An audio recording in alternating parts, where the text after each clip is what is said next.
என்ன பண்ணலாம், 2 ஜீரோ சேர்த்திக்கலாம். இப்போ உதாரணத்துக்கு 435 அப்படின்னா 4,43,500 கழித்தல் 870 கழிச்சோம்னா வரும். அதனோட ஷார்ட்கட் தான் நம்ம இப்போ சொல்ல போகிறோம். நம்ம என்ன பண்ணுறோன்னா 435 எத்தனை 50கள் இருக்குன்னு பார்க்குறோம்.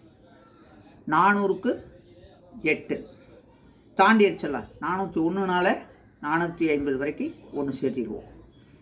அப்போது 8 1 9, 9 கழி 35, 435 9 கழிக்கணும், 10 கழி 25, 1 கூட்டு 426.